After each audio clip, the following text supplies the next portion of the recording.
Good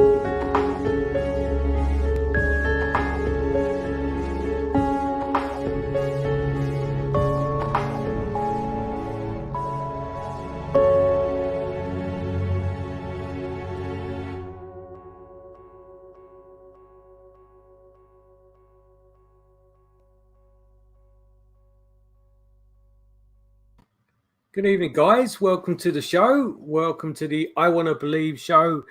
It's not an orb, it's dust with myself, Peter Wren, and the lovely Cathy. How are you, Cathy? I'm good. How are you, Peter? I'm good.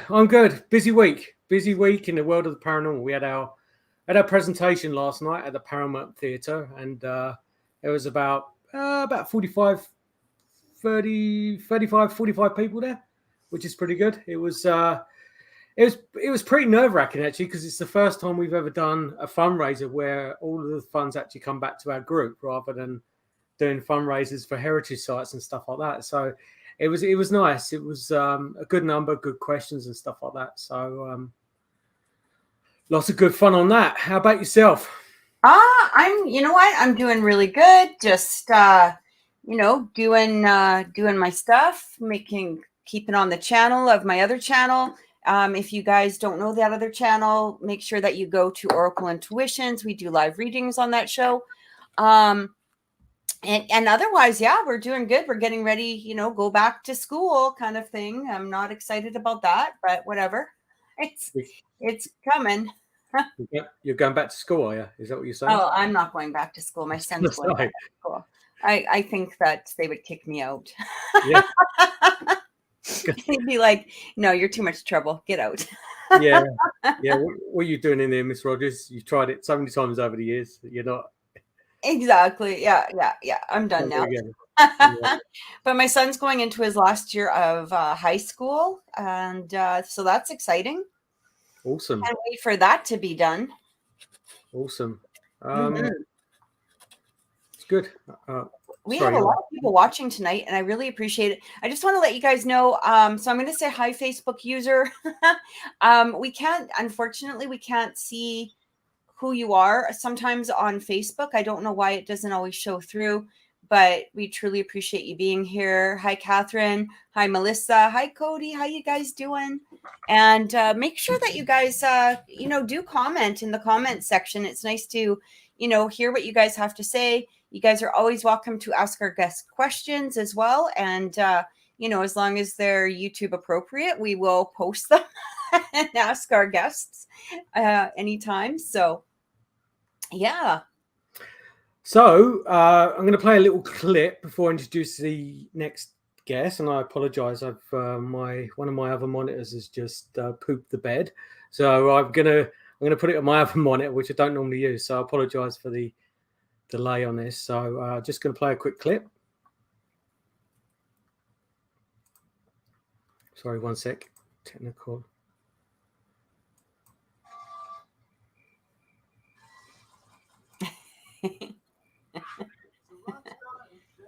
Oh, here it comes.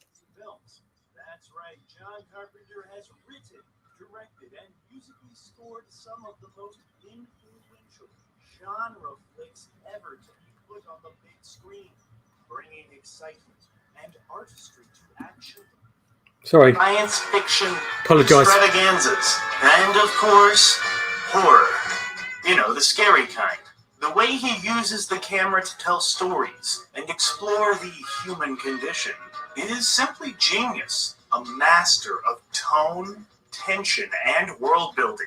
He plays with dark, thought-provoking narratives, yet he pretty much refuses to analyze any of his films. Does he just make movies about monsters, aliens, and killers? Or are these monsters, aliens, and killers representations of darker themes that he's trying to explore? And that mystery brings beauty to the career of John Carpenter. There we go. Apologize for the glitch in the editing on that. Just stop the screen there. Apologize. Brings us on to the next guest. He is he's a filmmaker who produces documentaries, commercials, web series, and more. Most notably, What the F Happened on to this celebrity on JoBlo, the same channels we do the We Want to Believe concept on as well. So let's bring him on, Taylor James, and we can talk to him. Hello, Taylor. How you doing? Taylor, how are you? Very good. Very excited to be on the show. Thanks for having me on. No problem. I apologize for the rocky introduction. I kind of had this bright spark in my head about bringing a little clip on, and I didn't quite have enough time to edit it. So hopefully it gives you a bit of justice. No, that was a good clip. It really showed the spirit of the show perfectly. A nice little introduction to one of my favorite filmmakers, John Carpenter. Fantastic. Fantastic. How long have you been doing this show for? Well, let's see. I've been working with JoBlo for almost probably like 10 years now. Okay. And I've been doing a bunch of shows for him that have just kind of faded away. Got canceled pretty soon. But over the last maybe 2 years, this new show, What the F Happened to this celebrity, has taken off. So it's been, since like 2019 is when we started. I can't even remember how many years ago. That feels like 1 year ago, but I'm sure it's like 5. Right? Let me get the calculator out. About 3 years ago, right? Yeah. But so it's been a couple years, and we started out doing them just once a month, and then we decided, hey, let's really go for this. And every Friday, there's a new episode of a celebrity that makes you go, WTF. It could be, hey, they used to be a big superstar, now they're just, doing garbage, or, they could be in trouble with the law, or it's just a person who has changed, and we just show what they're doing now, who they are now.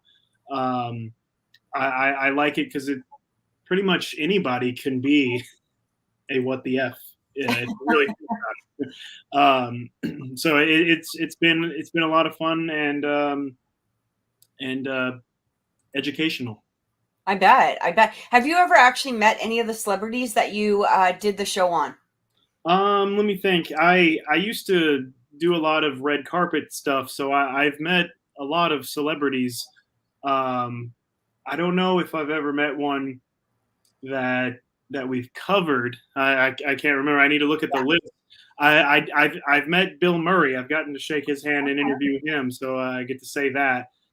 Maybe one day we'll do an episode on him. Right. But Jean-Claude Van Damme did share the episode on him on Facebook, and it was he described it perfectly. He said, "Watch this honest video about my life and career done by Taylor James Johnson." Even like had my name, like he typed out, or his people typed out my name, and I was like, "Oh my gosh, JCVD." Damn. Awesome. And so that's when I really started saying, like, oh, we may actually have a show here if at least Jean-Claude is watching it. And the fact that he wasn't like offended, or he didn't feel like I was just being a fanboy, he called it honest. Yeah. And that's exactly what I was trying to do. That's exactly what I want to be, because with celebrities, you don't know these people. Yeah. You love them and you hate them at the same time. I just want to judge them as human beings and artists, and not try to be like a TMZ type of, let's see what this celebrity's up to. But it is like that at the same time. So I tried to balance those worlds, so I don't feel like that type of person. It's funny. There are quite a few out there, like I think there's another network, I can't remember, Mojo or something like that does something similar, you know. And I'm not going to say too much about them, you know what I mean, because I don't want to, but they don't have that same. It can be a little bit cheesy, and you're kind of expecting something new, or you're maybe fascinated about somebody, and you're okay, well, maybe there's something new, or maybe there's, and I don't know, it doesn't have the same like like you said, honesty, even razzle dazzle a little bit. Like there's more, like you have the actual content there, which is nice. I appreciate that. Yeah, I didn't want to treat them like the razzle dazzle stars. They're amazing. Oh my gosh, I love them. Right. Because I don't really like celebrities. Like I said, I was doing red carpet stuff, so I got to meet a lot of them, and you're just like, oh, you're just a person. Yeah, just feeding their ego a lot of the time as well. It's just and most of the time, I mean, you just realize they're just people. They're kind of boring, so I never really wanted to be a celebrity worship show, which I almost turned when the show was pitched to me to handle. I really didn't want to do it because that's all I could picture. Yeah, I don't want to be that person. I can't do that. I can't fake that. I can't talk about a Kardashian and care.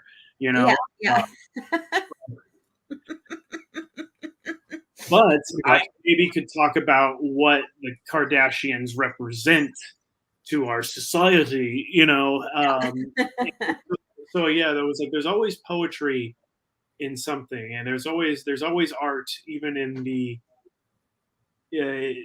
most cringy, mundane things. Right. I think Werner Herzog said a poet must not avert one's eyes. So we still gotta pay attention to this celebrity world just to see what it says about us. But mainly, I just wanted to be funny, make a show that was funny that we could just laugh at and talk about movies. It's been a blessing, and it's been a lot of hard work too. But I bet. Well, you're doing a lot of research. I mean, it's not just I'm going to grab this article off of the internet here, there, and the other. You know what I mean? I mean, and really, like, let's be honest, a 10-year-old could do that if they really wanted to, right? But you're actually going in depth. You're actually showing a lot of, background history, a lot of things that people might not have known.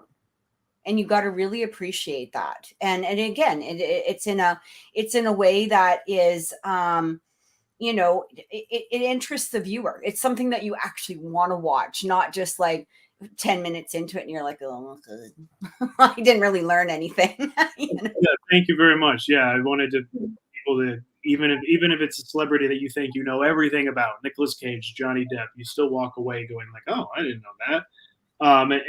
There's so much research that I had to ask for help. I couldn't do it all. We have a team now.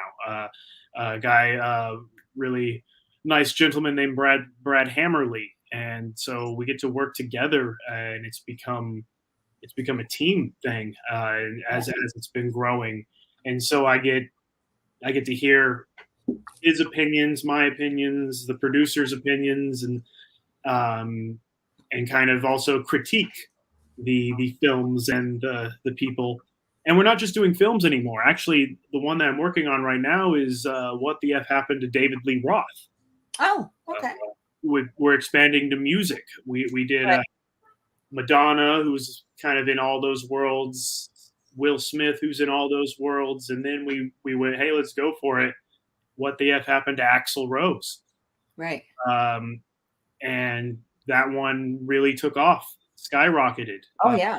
Rocket Queen or whatever. And so we're like, yeah, let's do some rock stars. The show is What the F Happened to This Celebrity. We never actually say what the F happened to this movie star. Right. We assume that because it's JoBlo. But yeah, we thought there are so many people out there, not just in the worlds of cinema and motion pictures, rock and roll, and things like, and music. They run parallel to the history of film and things like that. So we're like, we have the interest there, or we think we do. Let's test it out. And Axl Rose did well. Let's see if David Lee Roth. I'm sure he'll do fine. Yeah. People like that stuff. People like rocking and rolling, right? Y'all like rocking and rolling? I try to. Yes, I'm good at this. in my spare time. So what's the how did you start in the producing side? Was it just like a fascination of certain? I see kind of theme in a lot of your, well, obviously with the Bigfoot show as well. I guess you're a huge fan of horror movies and stuff like that. So was that the start of your intrigue into like that part of that field? Yeah, absolutely. I mean, I've always wanted to be someone who made films in any type, whether that meant a director, a producer, or a writer. And so I tried my hand at everything: actor, editor, cinematographer. I was like, I just want to do everything and see, what works, what doesn't work. And then when you're doing so many projects, you're like, well, I want to also incorporate my other interests in this. And I've always been interested in Bigfoot and UFOs, the paranormal of any type.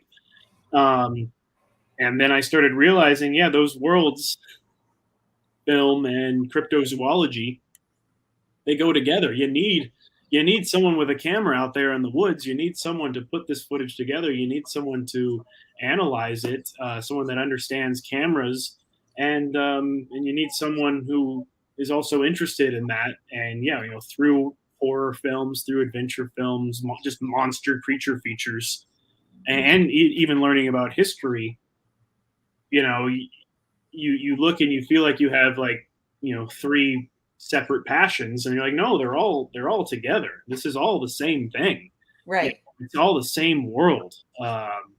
Whether it be fiction or nonfiction, we're still telling the same stories, or at least looking for the same answers and asking the same questions. And so when JoBlo came to me and said, hey, we're gonna try to cover paranormal things too, are you interested in Bigfoot? And I was like, oh my gosh, you have no idea. I'm literally at the Texas Bigfoot Convention right now. And that's not even a joke. And so it just all kind of everything fell into the perfect spots. The film world and the cryptozoology world came together, and I was right there in the right moment at the right time. And I had the opportunity, and I'm just trying to run with it. Excellent. Tell us a little bit about the Bigfoot show. Yes, it's called That Bigfoot Show, because it's not the Bigfoot Show. I'm sure there's something else out there called. Well, I said the. Sorry. No. I mean, that's the joke, because I mean, even I call it the Bigfoot Show, but it's actually no, it's That Bigfoot Show, because it ain't the Bigfoot Show, and it kind of gives me room to joke around with and play around, because I'm also interested in comedy, and so that's kind of what I felt was maybe missing from the cryptozoology world. Is even though I believe I take it seriously, I still understand that there's plenty of opportunities for humor, Right. to make at least to make fun of myself, and my interests and my beliefs. Like I get it. I've been a non-believer. I understand that it's funny, and so I like to play around with that and maybe reveal some truth through comedy as well. And so when JoBlo asked me to put together a show about Bigfoot, they pretty much were like, hey, do what you want, just try to make it about Bigfoot and be entertaining and educational in some way. And so I just went outside with a camera and just started ranting like I'm doing now, and looked through all the footage and tried to make sense of my rants. And then, using the power of film and editing, I got footage of the Patterson Gimlin film, or Harry and the Hendersons, and Yeah. I tried to mix it around and show these images through these images of Sasquatch, whether they be real or in our fictitious pop culture film, play around with those images, because it's just fun to like to look at Bigfoot. I don't know if that makes sense.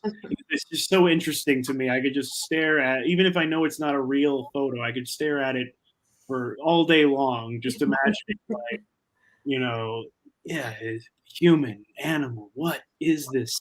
And yeah, whether it be a Hollywood creation or somebody's shaky camera, because that's just what you have to do apparently. The more shaky, image. the more real it is. Yeah. Blurred image as well. You've got to do the blurred image on the camera. Perfect. So I've had all these things I wanted to say, all these questions I had, all these jokes I wanted to make about Bigfoot that you really just couldn't make at a dinner, and I didn't really ever feel like, I needed something. I needed that push. It was always something I wanted to do. Yeah. I'd even auditioned for shows on like major networks, and they all say yes and then no right away. And so when I finally had the opportunity to be in control of my own show, and with this subject, with this topic, it was a dream come true. And so yeah, the first episode is just, why do I believe? And then the next episode is just about how Jimmy Stewart helped smuggle a possible Yeti scalp and finger, and just really interesting, wacky stories that interest me, at least, like Davy Crockett's experience with a possible Sasquatch. I'm from San Antonio, the Alamo. There's a connection there, and even Chewbacca. We have a whole episode just on Chewbacca, and so I really wanted to explore the history and where the legend of Sasquatch is now, and how cinema and art and pop culture and television have changed our view on this legend, on this creature. And because I was like, well, that's my expertise. I know about movies. So, I mean, I may not be one of those guys that could just quote like an encyclopedia of Bigfoot facts and dates, and I'm not an anthropologist or a paleontologist, or I've seen Jurassic Park. That's about it. So I was like, I don't have those skills. I don't have those, but I do know about Harry and the Hendersons. I've seen every episode of Finding Bigfoot, love it or not, And so I was like, how is that experience? How can I take that experience and use it to further the conversation of this mystery of Sasquatch? Right. And so, yeah, it's just been a wild ride. Right now I'm working on an episode about the top 10 celebrities who believe in Sasquatch. So it's like, the worlds are always, like I said, celebrities and Sasquatch. They always come together because Sasquatch is the ultimate celebrity. Yeah. Right. Well, it's interesting actually that you say that. I actually, so in my work, I've had the opportunity to talk to a couple of stars. And it's interesting that they're very fascinated with the UFO, a couple like ghosts for sure. Bigfoot, like absolutely, like this has been something that has fascinated them. I know one, is doing, I believe it's a documentary, like it's a sort of a side piece of his other stuff, right? But it's fascinating when you hear about that, because it kind of brings that normal person, I guess when people think about those that are interested in Bigfoot or UFOs, you always get that woohoo, right? And when you hear that somebody of celebrity status is also interested, it kind of brings a little bit of normality, I guess. Yeah. To it, right? No, exactly. I agree. I agree completely. When I heard that Rob Lowe believes, I was like, he's never been wrong about anything except for his crimes. I actually met him. I met Rob Lowe. I was actually Yeah, I met Rob Lowe back in the 80s in Oh. Hawaii. Yeah, that was actually interesting. wow. Well, that's when he was in full swing, wasn't it? What's that? That's when he was in full swing. Oh, yeah. Yeah. Actually, I think St. Elmo's Fire had just come out. Oh, And, wow. yeah, That's the time and the place to meet Rob Lowe in Hawaii in the 80s. Like, yeah. Like, it was like, it was funny because we were sitting in a restaurant.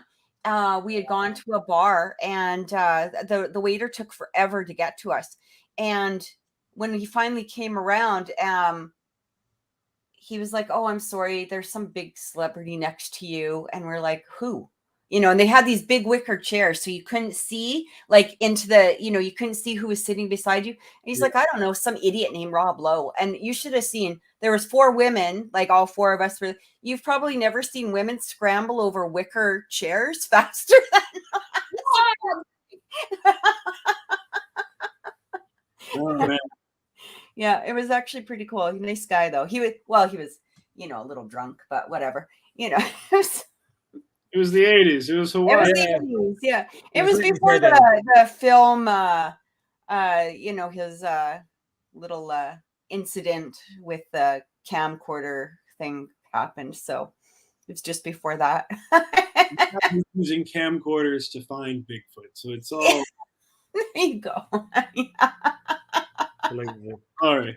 But I like what you said when a celebrity, not even like a movie star, even a politician, says, a president says, "Oh yeah, we've seen things fly in the sky," or Teddy Roosevelt wrote about. I don't think it was a personal experience, but it was an experience he had heard of. So he wrote about it, and he believed in it enough to write about it. And so when you have these people who have done things that are worth remembering, these great minds, these great minds are willing to go there. Maybe everyone's mind can go there eventually. But like I said, I don't like celebrity worship, but it does have power. Can y'all hear these text messages I'm getting? Oh, it's you! I thought it's Cathryn. Dinner's in the oven. It's ready. I don't know. So many things. I don't even know how to. I'm sure they'll stop. Sorry. No, that's okay. I was like, is that mine? Whose is that? I'm not. It's sure. Me. I think. Hopefully, it's not one of those people that sends like a novella. Yeah. But there's no coffee in here. I'm just pretending. So hey, there's somebody met John Stamos. Yeah. Oh. I'd like to meet John Stamos. A house full of him. So what have y'all been up to in the worlds of the paranormal and film? Paranormal and film. Anything to share of what your opinions on what's going on in the worlds of film and the paranormal? Tables. We're the ones interviewing you. No, I think that in general, I mean, when it comes to some of the documentaries, I really enjoy those because you're not getting the Fantasia view of some of these, especially when it comes to ghosts or the paranormal. And I mean, in movies, it always every freaking ghost has to be demonic, right? Like otherwise, like you can't just have Aunt Betty or, Grandma Joe or Grandpa Joe or whatever, in So it gives it, as investigators, it kind of puts it into that place where when we see some of these films, there's a lot of people out there that believe that this is exactly what we're going to be dealing with, or if they hear their cat jump off the dresser, they automatically assume they have a demon in their house, and they're calling you up going, "Oh my God." No, the cats keep those away. Yeah, right. If they would just realize that. I know. Cats. Yeah. It's funny in BC, like I've been in BC now for coming up 15 years, investigating more than anything else, that everyone wants that opportunity, and I think it's a North American thing as well, where they want to be on the big TV. They want to be that ghost hunter show. They want to be that Zach Baggins and stuff like that. And to be honest with you, it never, like when I first started out in Canada, it kind of struck my mind a few times because everyone talks about it out here. It's not, we never really spoke about it too much in the UK. And when I was in Australia as well, it's always a kind of, let's just do our shit. Let's just investigate. We watch Most Haunted. That's our kick and stuff like that. But out here, it just seemed to be that everyone wanted to be on TV. And I'm probably going to get a load of people saying, oh, no, I don't want to be or anything like that. But then with the guys that are on TV, everyone worships them. And I'm not that celebrity person, much like you, Taylor, where I've met celebrities and I've worked for celebrities back in London. And I talk to them as a human being. I don't get flustered. Some of them, to be honest with you, the ones that perceive themselves as being nice people on camera are complete arseholes. Away from the camera. And, but I guess the point being, when I came out here, there was a couple of times where there was producers that wanted me to do, they wanted to do an audition for shows and stuff like that. And 90% of the time, the shows never even took off anyway. But I just didn't want to do it because the concept was that I was going to become someone that I wasn't. That it was just like, I want to do a show where what you see is what you get. This is Paranormal Investigating 101. And all the other shows we had lined up, just all the people that came forward. And I was that close to do something with the Discovery Channel out here as well, with a guy from Lonely Planet, who's the producer of Lonely Planet. But I just walked away from it, and I just didn't want anything to do with TV. And then obviously I met up with Jason Hewlett, and we didn't want to. And like Jason was, we wanted to step up a bit, and we were talking about books and stuff like that. And then we came up with let's just throw something together. And he got Jason Morris. We knew of Jason Morris and kind of threw it together. And it was just like, right, okay, if we do it, it has to be raw, where it's us investigating. It's not fabricating shit. We're not going to walk into a place and say, oh, this happens, we feel this and stuff like that. It's us investigating. If we go to one investigation and nothing happens whatsoever, we put out on the camera. Yeah. Because that is what we do. And that people have got to understand that more so much with what we do as paranormal, ghost hunters and stuff like that. It's 90% is anticlimactic, where you just sit in a dark room, or you just go to a place that has a reputation of being haunted, and nothing happens. It's just crickets. And that's been, that's been it for the last 26 years for me. But then there's just that one moment where that one piece happens, and it all makes it worthwhile. But in relation to that, I wanted that portrayed on TV, and that's the way me and Jason are pushing that forward on the We Want to Believe concept. And yeah, that's kind of like, because that how real paranormal investigations go, the structure of them is the complete opposite of what a television producer wants, and the structure of their 22-minute or 45-minute show or whatever. It is. And the difficult part about it is when, like, I investigate in the UK and I came out here, and I guess the finished goal is pretty much the same in relation to when you're doing a residential investigation or you're doing a private investigation and stuff like that. But a lot of people in North America they use what they see on TV as a template to investigate. And it's that way. They don't kind of think outside the box. They don't use, they don't use basic apparatus and stuff like that. They go straight for high-tech equipment where they have no clue what they're using whatsoever. And they're creating, they've got, there's a flashing light occurring on a piece of Chinese plastic, and they don't know what's caused that, but they think it's Casper the Friendly Ghost. And it's just, let's just bring it back down to a couple of pegs, just to basics. Us using eyes and ears kind of thing. It's like the world of reality television in ways has hurt and helped real investigations, because it has gotten people interested. It has kept the question going. And, you know, at least, and same with Bigfoot. Almost everyone you talk to, they go, I saw a documentary, I read a book, I watched a movie, I saw a TV show, you know. And so I really appreciate reality TV, paranormal, but it's a double-edged sword, almost like social media. There's good and bad from it, and the bad can be really, really bad and can almost ruin the magic of the investigation and the truth. It is, but it does, but it keeps the fire going. It keeps the heat going at the same time, and so. And that's how you know who are the real ones and the phony ones, the people who are willing to walk away from fabrications. Because I know of people who, you know, were asked to do something that wasn't reality on a reality show, and I'm, you know, it's up to that person, and they said no, they're not going to do this. Other people will, you know. And as the audience, as a human being, it's so unfair because just truth is now gray.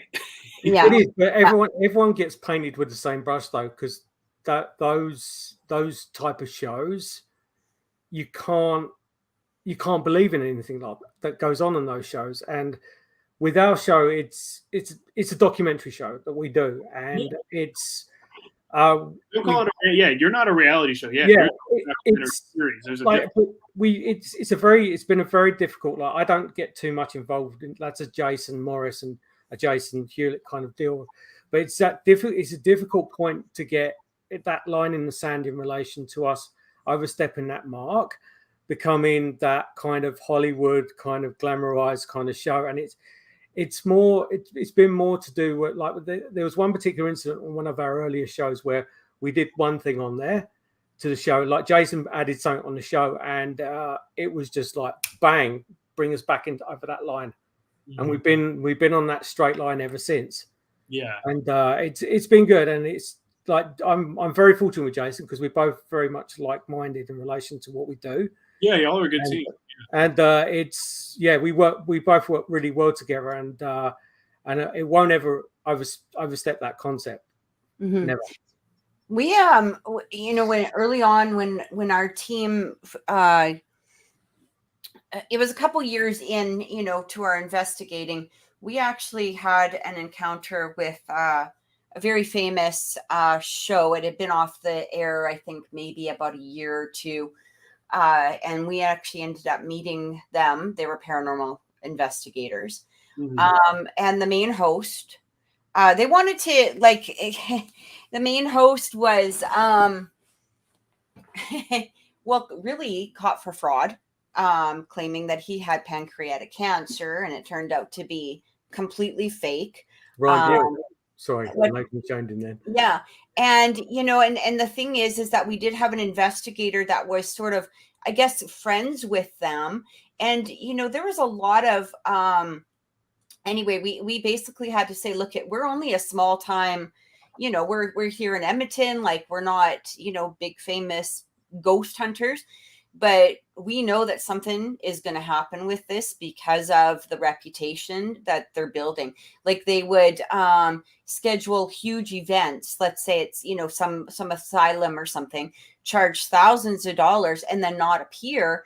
And they would actually have people that had, like, for instance, the investigator that was friends with them, they would have her give the tour. So you're not meeting the actual celebrities. These people would pay thousands of dollars and they wouldn't even show up, claiming that he was sick with apparently cancer or some bullshit like this. And I can't say that is it, Cody, but I can't particularly say it. I'm just going to let you post it. But, you know, and we basically had to say, look, you've got to choose, because we don't want to be associated with this, because this is going to turn into something that is going to, even if we're small time nothings, we don't want to be, we don't want our names attached to this nonsense, right? This is thousands and thousands and thousands of dollars. Not that we had anything to do with the tours, but even having an investigator that was, you know, crisscrossing between the two, You don't want anything to do with that. You're out of there. And we actually ended up talking to another, not the main host, but it was somebody who had been on as a guest, occasionally. And they said, they told us straight out that, for the episodes that nothing would happen, they would obviously make stuff happen. And if anybody complained about it, instead of, let's say you're taking a flight that night, and instead of going, straight to, as an example, California to New York and a straight first class air, you're going to be all of a sudden on some bouncy Delta Air, at the back of the plane, and it's going to have like 20 stops, and it's pretty much like the lowest economy, seats that you can get. So nobody complained. You couldn't say anything. As soon as you did, you were either removed from the show, or you were basically stuck in this cycle of, hell. Yeah. Well, like the way that I've like to balance it, or the way that when I worked with Ken Gerhardt and Lyle Blackburn, we were making a show called American Monster Tour, and we were going out looking for American monsters, but actually the point was not to find anything. We never expected to find anything. Right. It was to tell the story and to interview witnesses, and yeah, we'll be in the area where these things have happened, and yes, I'll have my camera. Yeah. Yes, if something happens, sure, we're gonna try to film it. But yeah, the goal was never to say we are going to find this, we are going to get footage of this. The goal was we are going to educate, we are going to ask questions, and and talk to witnesses, and so. And I've always found that, like, yeah, this topic is so interesting. You don't need to find the dinosaur in Oklahoma at the end. Just talking about it, just looking at the articles that were written, just looking at the legends. You don't need just footage walking through the swamps in Caddo Lake, looking for the Caddo creature. We never got footage of the Caddo creature, but we got amazing footage of this swamp. And when you watch the footage, the audience at least sees this creature's environment. Right. And at least in their head, they see the creature. They can envision it. Yeah. And instead of faking something, and then now anything I produce or am a part of from then on can never be trusted at all. And I walk a fine line there, because in my show I like to make jokes, I like to pretend, but I will never hoax, I will never say anything, I will never lie. Yeah, I may be wrong about things, but I will never lie or make something up. If it is a dramatization, you will know. And I'm not going to pretend that this person in a costume really is Sasquatch, because why would you listen to a liar? Why would you listen to a hoaxer? I think these questions are too important and too big. Yeah. The afterlife, or what's beyond there, or what we don't know in nature, or beyond the stars. These questions are the most important questions that a human can ask and think about, and yeah, to lie about it is a sin. It really is, like, at least to lie in your film about it. Yeah. It's funny. It's funny in the comparison where you just look at YouTube, for example, and you've got the thousands of people out there with these channels that are doing so well, where they just put in shit. They're publishing crap all the way through, and they're making an absolute dime out of publicizing the fact that they've got like a cuff on fishing wire and stuff like that. And it just it's a tough one, because it obviously sells, because these guys are earning a complete mint. Putting things on YouTube, glamorizing everything, going into an investigation, saying they've been touched, scratched, and stuff like that. It works because people are glued to that stuff, and it just seems to be the people that are that take it seriously are not the most successful ones in media. Yeah, I mean, yeah, that applies to many careers. It does, and I guess it's a double-edged sword in respect to what you want, and it's entertainment, I guess, and that's what a lot of people have to put it into kind of perspective as well. Oh yeah, and these worlds, you have to admit, attract people who have either a huge personality or just a brick, you know. Yeah. There's really no in between in this world. So when you meet people who are into this, you're like, yeah, you need a TV show, or yeah, you need to stay in the shadows, stay in the background. And at least that's what I've seen. Like, and that's what I love about these worlds: the Bigfoot world and the paranormal spirit world. You got guys wearing, you know, capes, cowboy hats, makeup. Oh God, yeah. You know, women with wonderful colored hair and are just expressing themselves through fashion, and you can tell that they're not auditioning. This is who they are. At least with some, you can tell right away though. Yeah.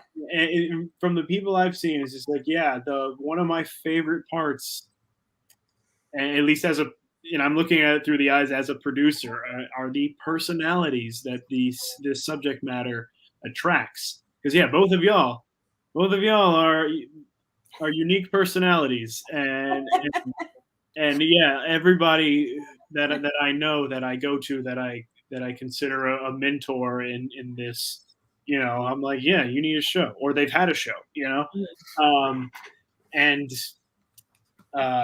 that's just the way it is sometimes. Looks like Have you ever encountered something yourself? Like, have you ever come across like any sort of crypto? Not in the world of Sasquatch. I have not.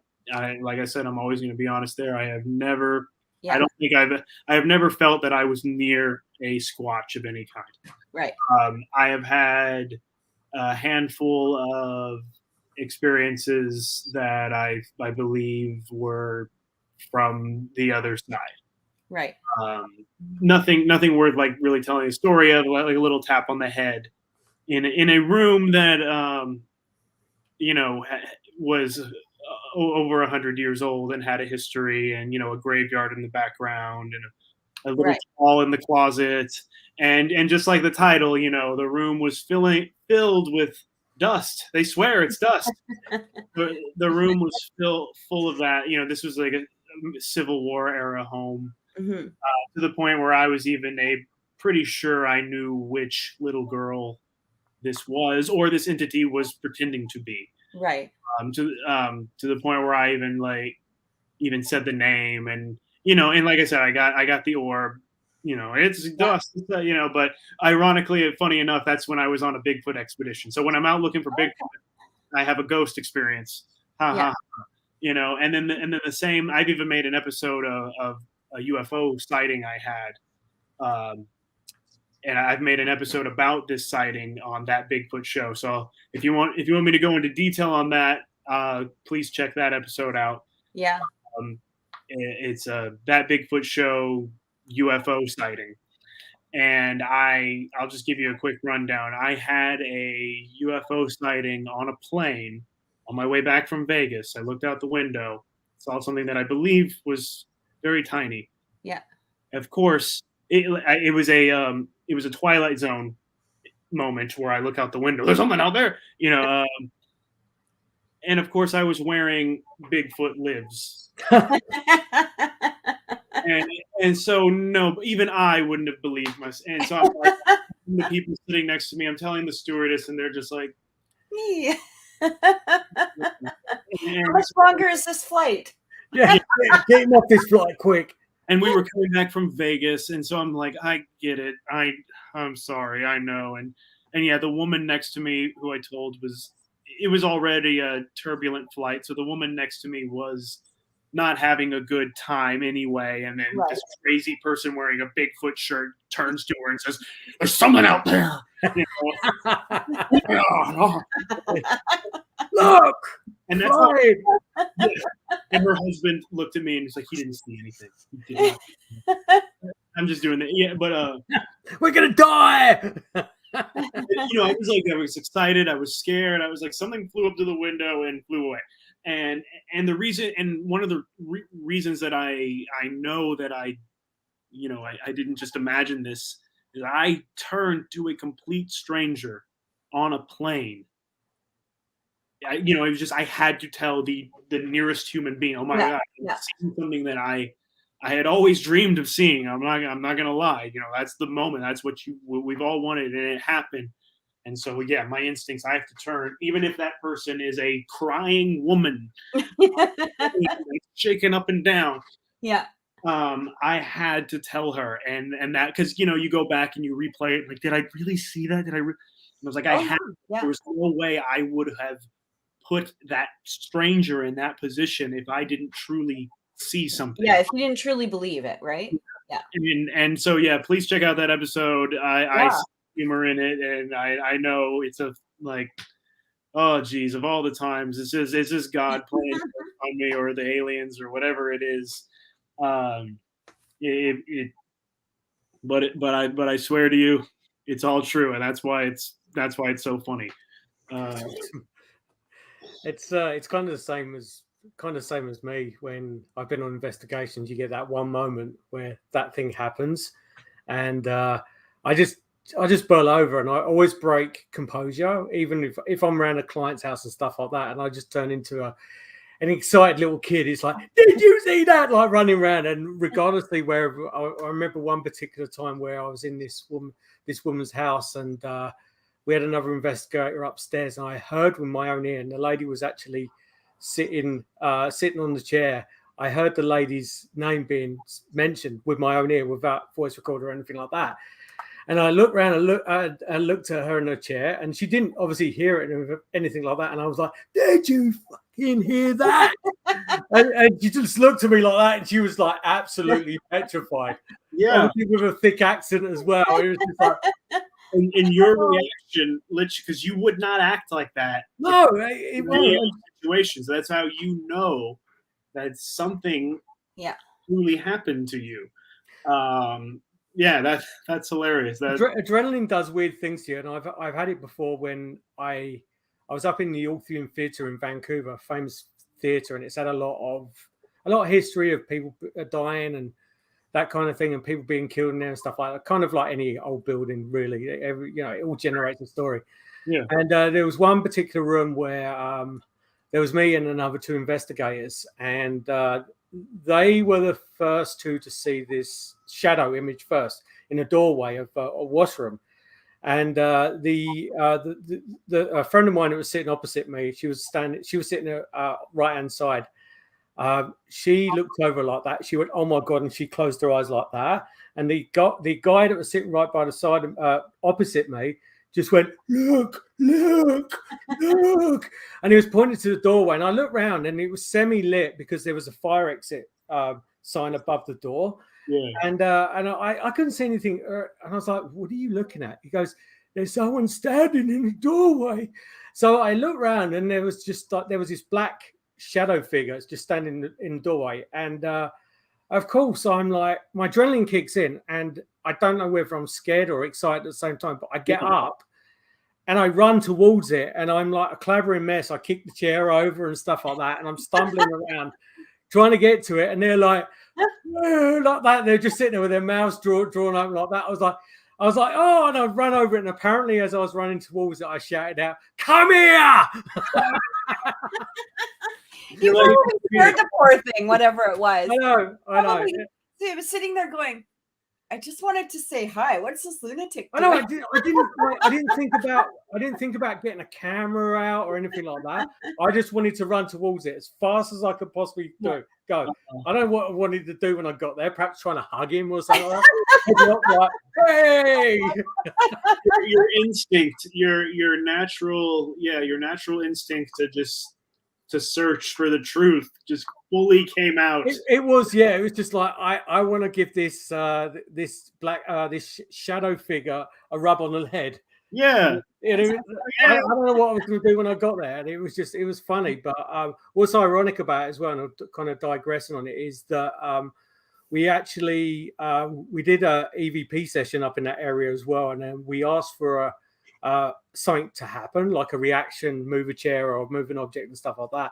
And there was a chair 2 spots up from me that just got kicked right out.